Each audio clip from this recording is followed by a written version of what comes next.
یه بلایی سرم اومد، سر خواستن تو جونم کف دستم، اما باز تو رو دوست دارم.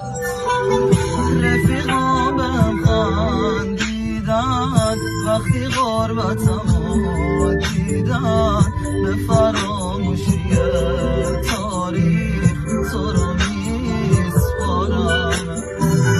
داری میری با چشمای گریون، خدا پشت و پناهت توی